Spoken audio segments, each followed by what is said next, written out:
to our next guest that the U.S. military is in possession of at least a dozen alien spaceships. A dozen. And reportedly, both our government and private aerospace companies are trying to reverse engineer the ships. One source even said, we're trying to fly these ships. Let's bring in Michael Schellenberger, the founder of Public on Substack. So what are these sources telling you? We got 12 ships. What do these suckers look like, Mike?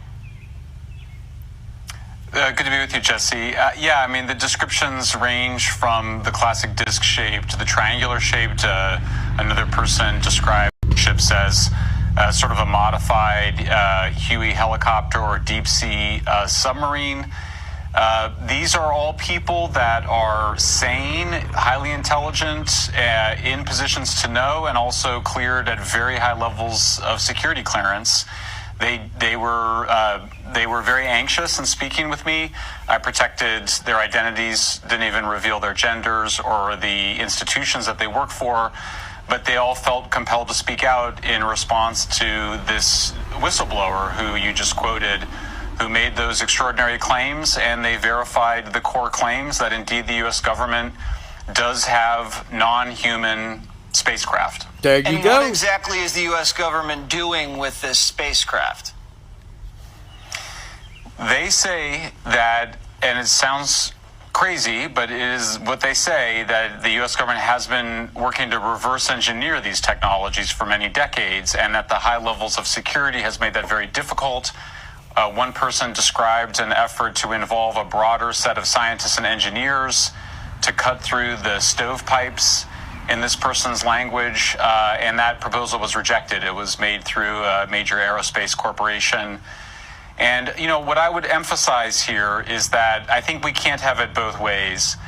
If you think there's nothing there, then you should have no objection to Congress representing the American people and finding out. The claims are that these are real objects and that they exist at military bases and with military contractors.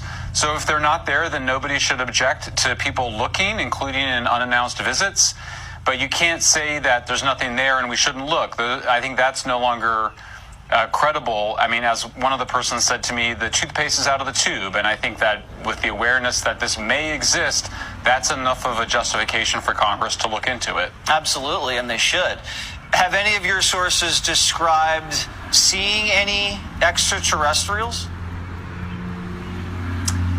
Yes, one of them did, but I kept it out of the story because for a variety of reasons, I wanted to make sure that we were able to focus on verifying, including with some of the same sources that David Grush also heard from, just to verify that there is a very large number of people that are in positions to know who say that there are indeed non-human craft. And at this point, I'm not really comfortable talking about some of the other details that I was told. Okay. And it's not James Carville, it's actual extraterrestrials? Yeah, I mean, it sounds absolutely crazy. And by the way, I should say, I continue to keep an open mind in both directions. I think everybody should. I think what's changed here is that you have a growing number of people who say this has gone on for long enough. We should not be subject to rumors. We are a democracy. We have control of our military and our intelligence agencies.